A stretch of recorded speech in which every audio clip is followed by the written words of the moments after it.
Hello. The episode you're about to listen to is part of a multi-part series introducing an overview of Japanese history.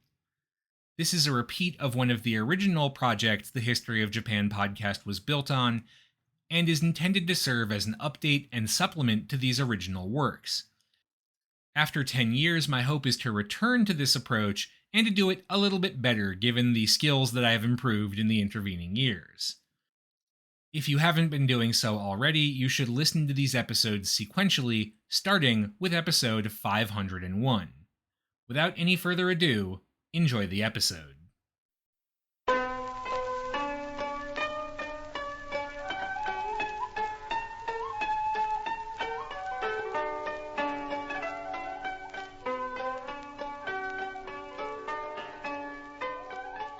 Hello and welcome to the History of Japan podcast, episode 521, Reunification, Part 1. The story of the end of the Civil Wars and of Japan's reunification after the Sengoku era begins in Owari Province, now Aichi Prefecture, nestled along the coastal road between the Kanto Plains and Kyoto. And were you a gambling person in the 1550s with no foreknowledge of what is to come, this probably would not be the place you'd point to as the base from which the country would be brought back under unified rule. The preeminent family of the area lacked the wealth and resources of some of the other great clans of the age, and did not even fully control the province in which they were based. Indeed, the Oda clan, as they were known, had very humble roots. Later, in the time-honored tradition of all who rose to greatness within the samurai class, they would pay a well-heeled Kyoto aristocrat to forge a more illustrious genealogy for the family, which went back to Taira no Kiyomori. One presumes a deliberate slight to the Ashikaga shoguns, because remember, they traced their ancestry back to Kiyomori's ancient rivals in the Seiwa Minamoto. However, that genealogy is almost definitely a fiction intended to boost the prestige of the family, rather than anything approximating the truth. Instead, the Oda were a family of Kokujin, a family local to Owari Province who had risen to power because they had, many centuries earlier, cut a deal with a family with more power. Specifically, they cut a deal with the Shiba clan, one of the great warrior families of medieval Japan, a clan of multi-province shugo aligned to the Ashikaga shoguns and with substantial influence at their court. The Shiba were made shugo of, among other places, Owari Province during their rise to power and offered the Oda, as residents of the region, a role in helping govern Owari on their behalf. And that little arrangement was quite satisfactory for all involved, at least until the age of civil war. When the conflict began, the Oda, like many other Kokujin families, realized there was no particular reason they had to be taking orders from the Shiba anymore, and so hatched a conspiracy with other Shiba retainers in different provinces to rise up and depose their erstwhile masters. The fiction of loyalty to the Shiba was maintained into the 1500s. It was politically convenient in some respects, because it offered a semblance of legality to Oda actions in Owari, but practically speaking, the Oda became an independent family. Still, independence came with problems all its own. In this case, a splintering of the Oda family tree into two competing rival lines jockeying for control of different parts of the province. The Oda clan would thus spend more or less the first part of the 1500s at war with itself, at least until the rise of its most famous member, Oda Nobunaga. Oda Nobunaga, born in 1534, was the son of Oda Nobuhide, who was the head in turn of one of those competing Oda branches, based in the southern part of Owari Province and known as the Kiyosu Oda, after the castle that was their primary fortress. And Oda Nobuhide was, to be frank, a pretty bad leader, or at least that's my assessment. He did not focus on trying to reunify Owari under his branch of the Oda clan, and instead engaged mostly in military adventurism in the neighboring provinces, to decidedly bad results. To the south, he ventured into neighboring Mikawa province, home to a small clan called the Matsudaira, about which we will have much more to say later.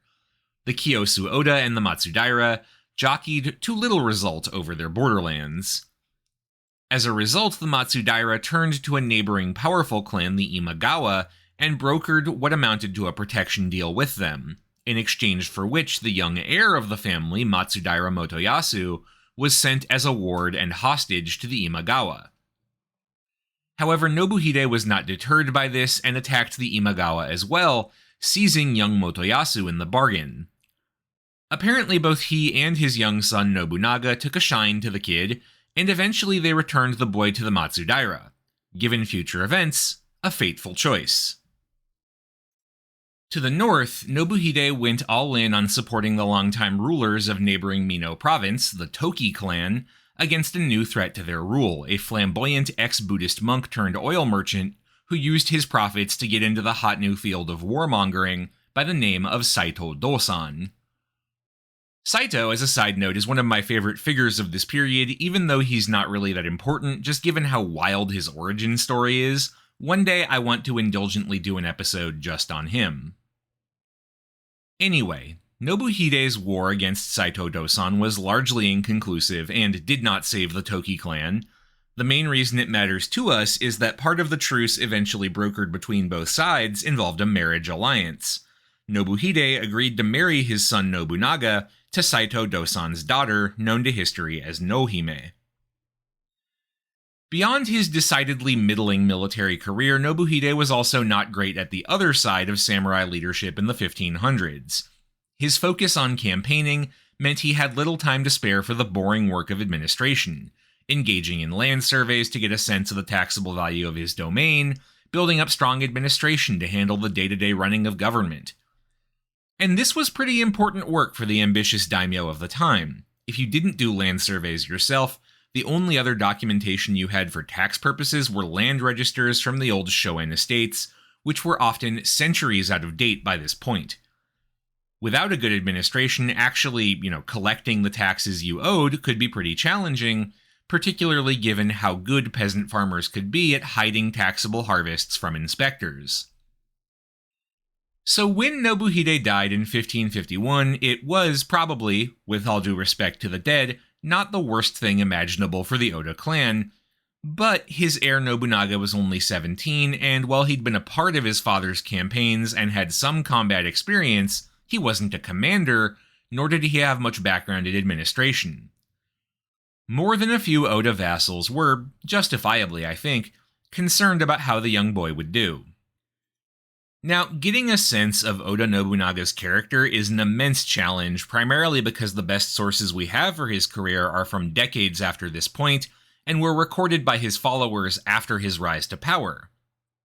Those sources depict Nobunaga, and this is the common image you see of him in pop culture today, as a bit of a wild child early in his career, unconcerned with discipline, propriety, or just doing his job well.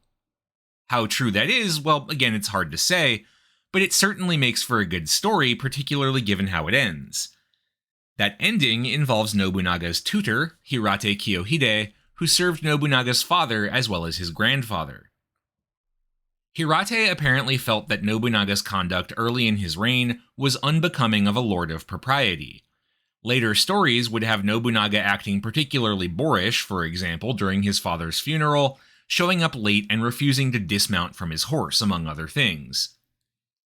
In protest against this flagrant act of disrespect for his own father, Hirate committed suicide, leaving behind a note to the effect that since Nobunaga clearly had learned nothing from him, there was no reason for him to continue to live.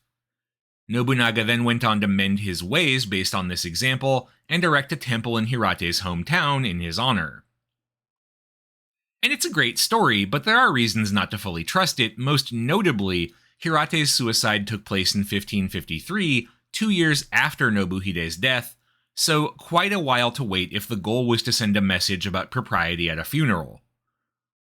All we can say for sure is that eventually Nobunaga started to take his duties as a daimyo more seriously, and spent the next few years leading his first successful military campaigns against his wayward relatives, reunifying Owari province under his control by 1558. Just in time, too, because things were about to get spicy in his neck of the woods. Owari province's location along the coastal road connecting the Kanto Plains to Kyoto meant that the Oda were smack in the way of any powerful daimyo who got it into his head that he wanted to march on the ancient capital. Why would any lord want to do that, you ask? Well, despite the functional non-existence of any central government, the emperor and Ashikaga shogun were both powerful symbols of legitimacy for any clan who could get control of them, and of course the Kansai area in which Kyoto was located remained at this point the most economically developed part of Japan by far. And in 1560, the neighboring Imagawa clan set its sights on Kyoto for exactly this reason. Or at least that's the common story. Later chronicles of Oda Nobunaga's life and the Oda clan's history would say that the Imagawa, led by their ambitious daimyo Imagawa Yoshimoto, were setting out in 1560 to conquer Kyoto and depose the current holders of the city, the Miyoshi and Matsunaga clans who jointly seized control of the place a few years back, in order to make Yoshimoto shogun as part of his bid to become the new ruler of the country. Personally, I have my suspicions about the accuracy of that statement because from the region we're talking about to Kyoto is a distance of around 300 kilometers or 200 miles, so not a short march. And there was a good amount of hostile territory along the way, not just the Oda but Saito Dosan in Mino province before you even made it to the Kansai area proper. That's not to say such an undertaking would have been impossible for Imagawa Yoshimoto. The Imagawa were an old family distantly related to the Ashikaga, and had peddled that relationship into control of 3 provinces along the Pacific coast, Suruga, Totomi, and Mikawa. Yoshimoto had also taken the time to secure his flanks by cutting deals with powerful neighboring rival clans to make sure they didn't attack him while he was on the march. Even so, I'm of the opinion that Yoshimoto's likely goal was simply to make his 3 provinces 4 provinces by seizing Owari from the Oda, and that the whole Yoshimoto plan to march all the way to Kyoto thing was a later invention to add some extra stakes and grandeur to what came next. Because, as you might already have guessed if you have a grasp of foreshadowing, Yoshimoto would never make it past Owari. He entered the province with tens of thousands of soldiers. It's hard to have much trust in the numbers given by sources from the period, but somewhere between 20 and 40,000 fighters is the common guess. And by the way, you can really see the impact of shifting patterns of warfare here. The shift towards equipping large numbers of Ashigaru foot soldiers, rather than relying on mounted warriors, meant a massive increase in the size of armies overall. The Oda forces, meanwhile, are estimated at about 2,000, and again, it's hard to know how much trust to put into numbers from this period. There's a common tendency in period sources to deflate the number of soldiers on your side and inflate the number on the opposing side to make the victory all that much grander, but it is fairly clear that Nobunaga was substantially outgunned.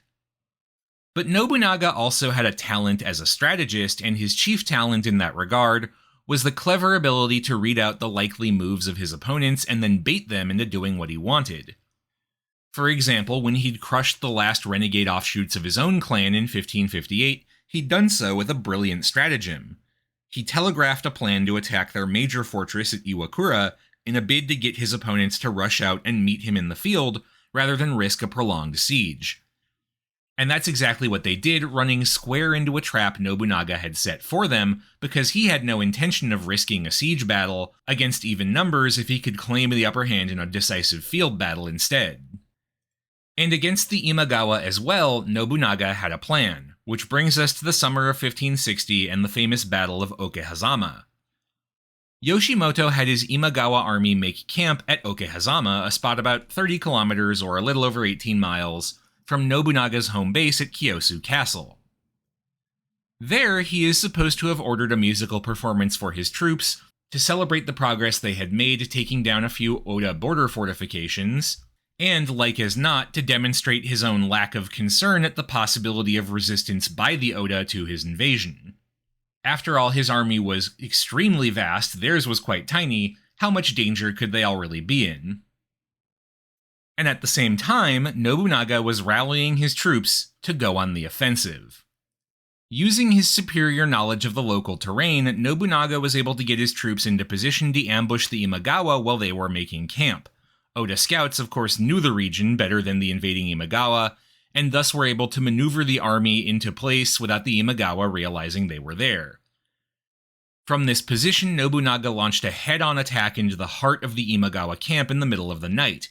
aided by a sudden rainstorm which obscured visibility and made it hard for the Imagawa to realize just how small the attacking Oda force was. The result was a near-total collapse of the Imagawa clan defenses. Imagawa troops, caught off guard by the ambush, fled en masse rather than fight. The Oda were supposed to have a pitifully small army, and Imagawa scouts should have been able to spot any Oda forces on the way, yet here were the Oda coming basically out of nowhere, launching a surprise attack on the heart of the Imagawa camp, so clearly they must have a bigger army than anyone realized. The front lines have already fallen, it's time to panic and get the hell out of Dodge. Imagawa Yoshimoto is supposed to have assumed the commotion going on from the fight outside was actually drunken revelry from the celebration he ordered, and by the time he realized any different, it was far too late to do anything about it. Two of Nobunaga's retainers cornered him, and after a brief fight overpowered Yoshimoto, killed him, and decapitated him to provide his head to Oda Nobunaga as proof of their valorous actions.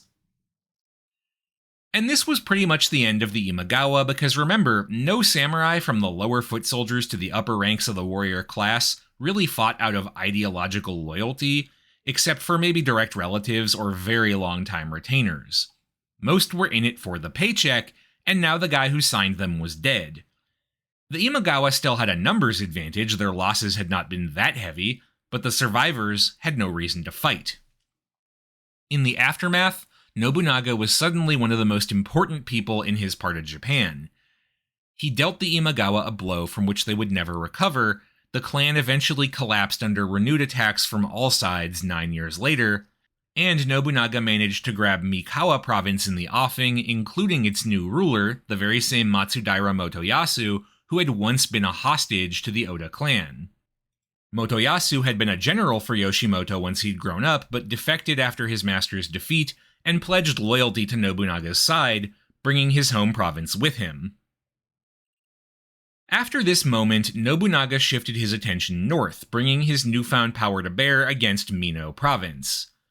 That province, remember, had been ruled by Nobunaga's father-in-law Saito Dosan, a relationship resulting from a marriage alliance coined to bring an end to the fighting between the Oda and the Saito.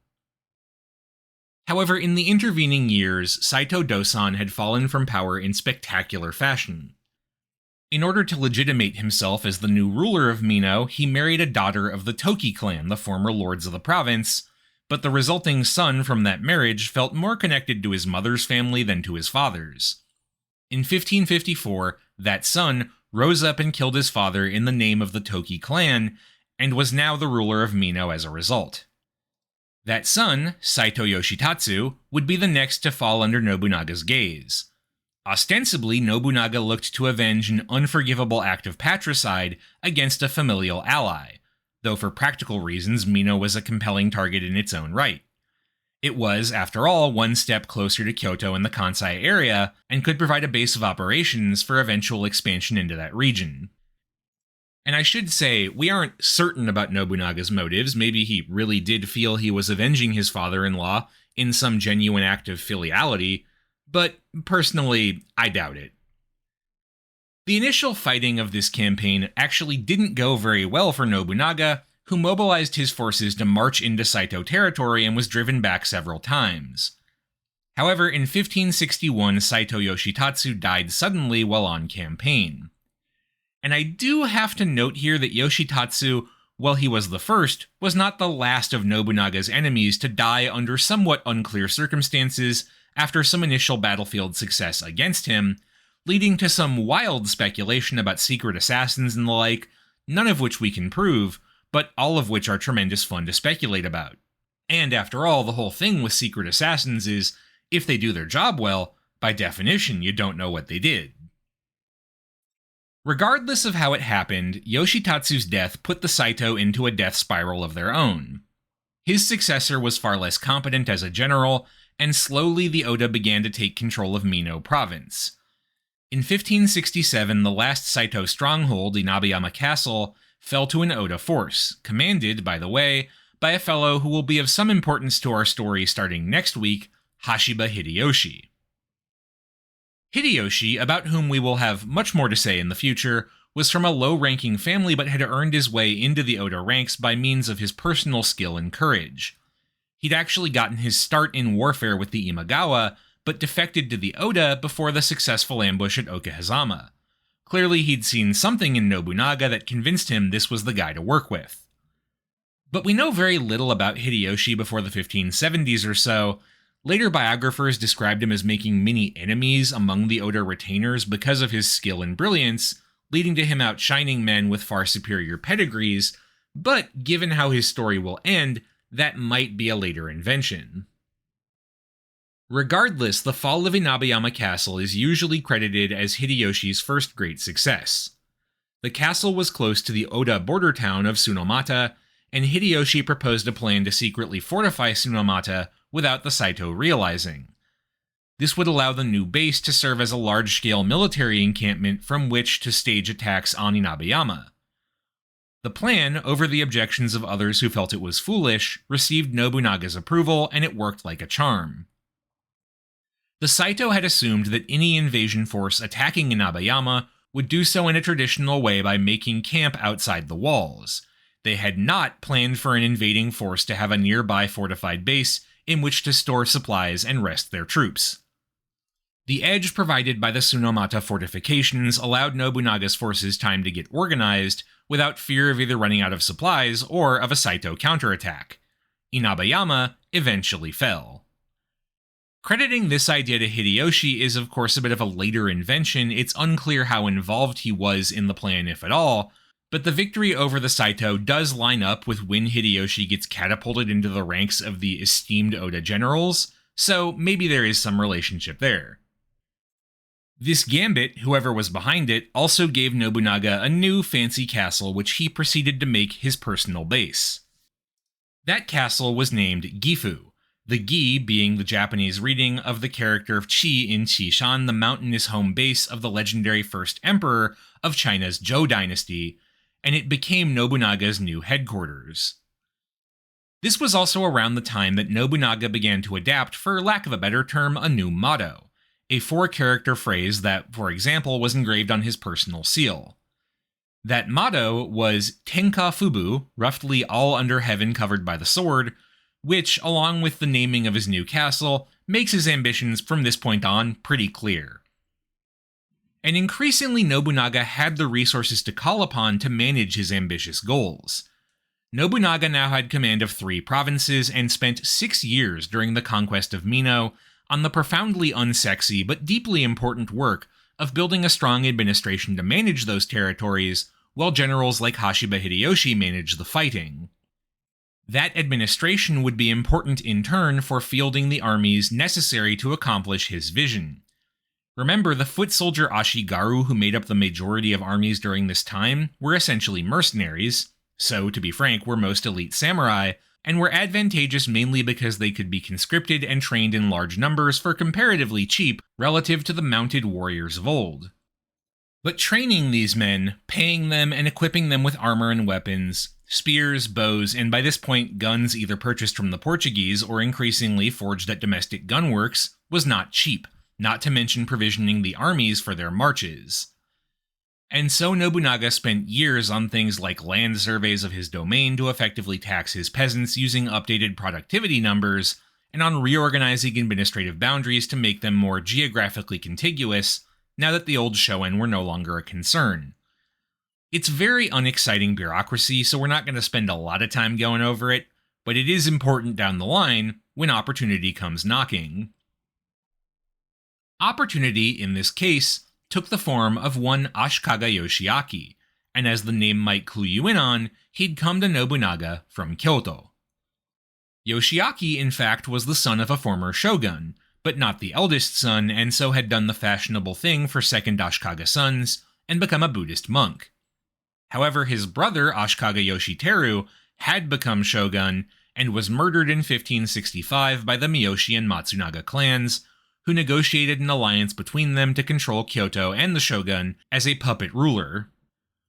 Yoshiteru resented this treatment and had begun to plot a rebellion against them, but he was caught and killed for his betrayal, so to speak. Yoshiaki was convinced by these events to come out of monastic life and claim the role of shogun for himself, making it his goal to drive his brother's killers from Kyoto, who just propped up another Ashikaga shogun, presumably right after getting Yoshiteru's blood off the upholstery. But Yoshiaki was missing something important in his quest for revenge: an army. In 1567, he decided the upstart Nobunaga was his best chance, but not his first choice. He'd actually reached out to 3 other clans before the Oda, to no avail. However, Nobunaga was willing to hear the would-be shogun out, and apparently he liked what he heard, because in 1568 he ordered his forces to set out for the capital, with Yoshiaki in tow. The results were, to put it mildly, spectacular. Only one clan along the route of his march, the Rokkaku, tried to stop Nobunaga, and they were swiftly crushed. The Miyoshi and Matsunaga surrendered Kyoto itself after a brief skirmish, with the Matsunaga surrendering outright and the Miyoshi retreating to their homelands on Shikoku. Before the end of the year, Ashikaga Yoshiaki was in Kyoto and had been declared the shogun, and offered Nobunaga a role as his kanrei, essentially a deputy shogun, the second in command of the Muromachi shogunate. I imagine most of the people observing these events as they happened assumed this had been Nobunaga's plan the whole time: install Yoshiaki and control him from behind the scenes as kanrei. So they were probably pretty shocked when Nobunaga just refused the job.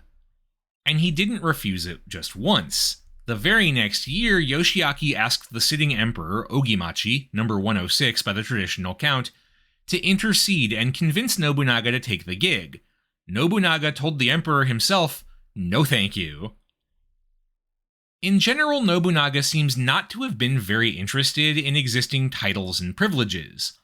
His successors in unifying Japan would revive a lot of these old titles and positions to claim legitimacy for themselves, but Nobunaga never accepted a title higher than Udaijin, the minister of the right in the old civilian government of the court. Why? Well, we don't know for sure.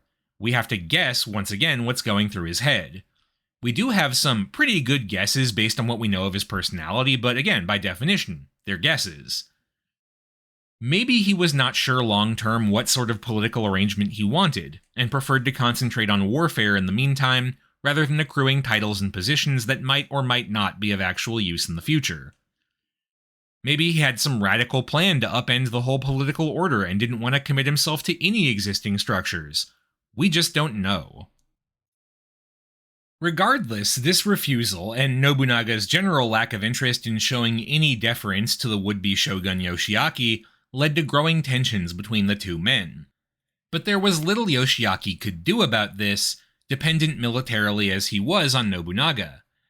And Nobunaga himself, meanwhile, did not rest on his laurels after taking the city of Kyoto. He quickly set about on a campaign to solidify his control of central Japan, by either convincing or compelling local samurai clans to accept subservience to him.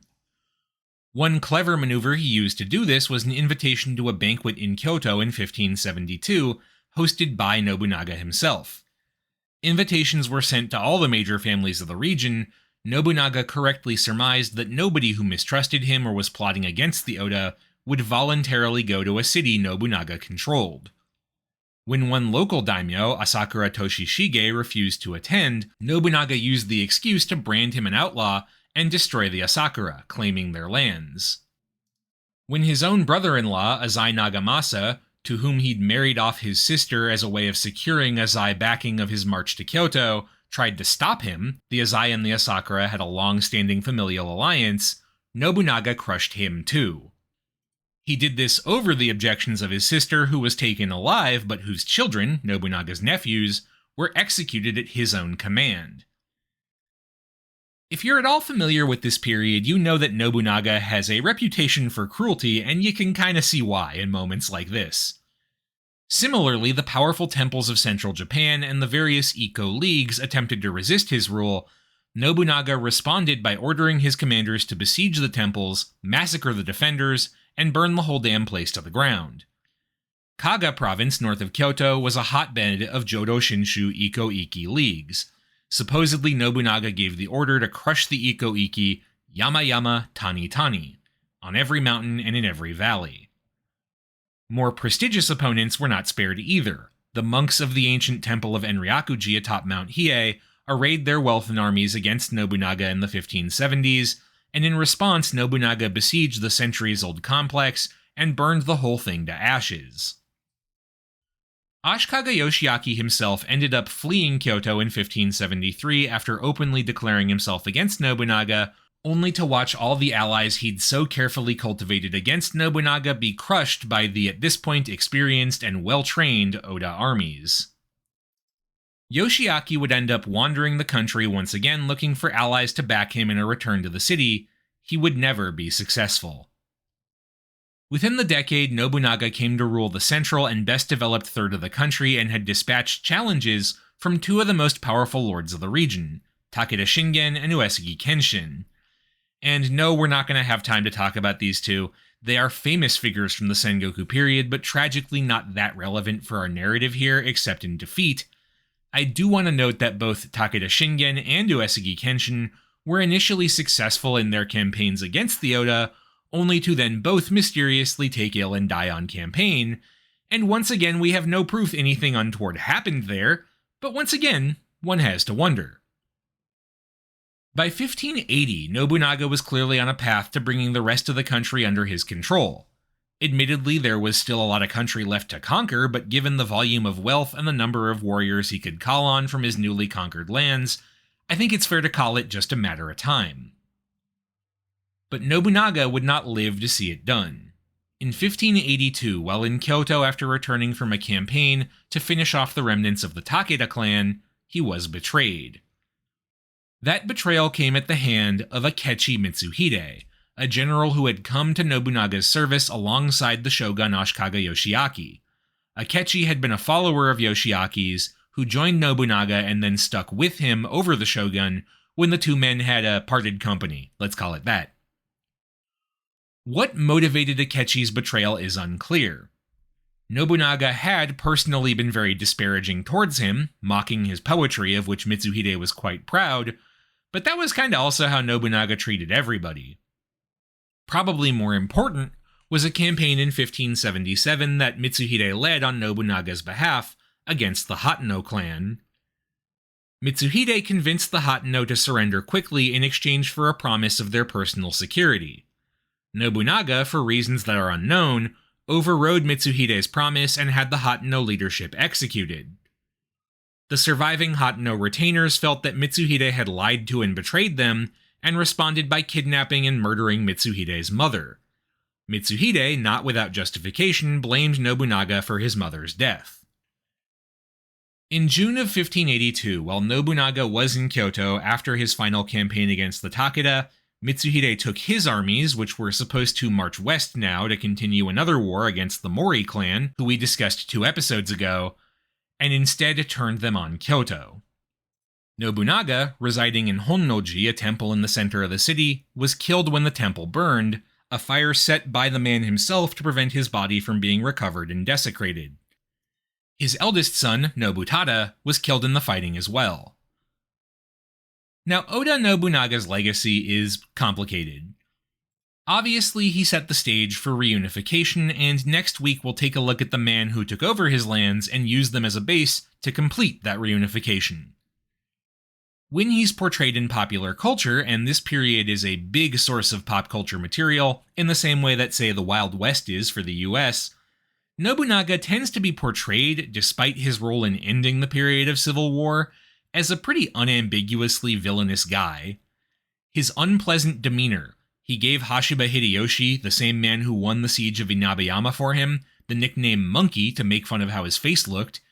His casual brutality, his ruthlessness against his enemies, sometimes even his friends, all led pretty neatly into the image of a man obsessed with power and victory, and unfeeling about basically anything else. There are tantalizing hints to other sides of him, though. The chronicles of his reign mention an absolute obsession with sumo. In the span of 2 years, from 1580 to 1581, he hosted no less than 5 tournaments in Gifu Castle, personally sponsoring them and paying for a prize for the victor. He also loved tea. Seriously, the man went out of his way to collect famous tea sets. Here too you do see a hint of the unpleasant though, he bullied one of his own retainers into gifting him that same famous tea vessel, the Tsukumo Nasu, we talked about back in episode 518. He also regularly patronized masters of the tea ceremony, about which we will have more to say in the future, calling them to Kyoto to teach him the ceremony and prepare tea for him. And beyond tea, he was just mad for anything with history, from ancient swords to famous paintings. And from things like this, you get a hint of Nobunaga's personality beyond his just ambition and drive and violence. They do make me wonder about the man himself and how he saw himself and his role in history. But of course, part of what makes him interesting, at least to me, is that we don't have much from the man himself, and nothing about how he saw his motivations or his goals. Not that they matter much now, that he's literally dust on the wind. That's all for this week. Thank you very much for listening. This show is a part of the Facing Backward podcast network. You can find out more about this show and our other shows at facingbackward.com, and you can support the network at patreon.com/facingbackward. Special thanks to those who have given at our shoutout tier: Jan Leonard, Stephen Elkins, Martin Oliveira, Clark Canning, Ian Kellett, Matt Haynes, Jackie Frostocker, Monkey Sack, Alayla McCulloch, Karen Murphy, Peter Wales, Robert Prine, William Arno, Jonas Brandis, Nicholas Kroll, Jerry Spinrad, Jared Stevens, Jeffrey Dwork, Stefan Hrushka, Joshua Kane, Robbie and Kat, Jacob Key, Aaron Finkbeiner, and Anonymous Anna's Hummingbird, Mark Sai, Gil, Leslie Ikuta, Trash Taste Enjoyer, John, Christopher, Harrison Reese, Inoue Enryo's Ghostbusters, NihongoKaizen.com, Shimao Toshio's History of Japonesia podcast, A House is a Perfectly Cromulent Mascot, The Fish I Catch Are Rhodes Scholars Compared to Samuel Alito, Schmuck, and Everything Changed When the Fire Nation Attacked. Thanks again for listening, and I'll see you next week for the next stage in reunification and the rise of Hideyoshi.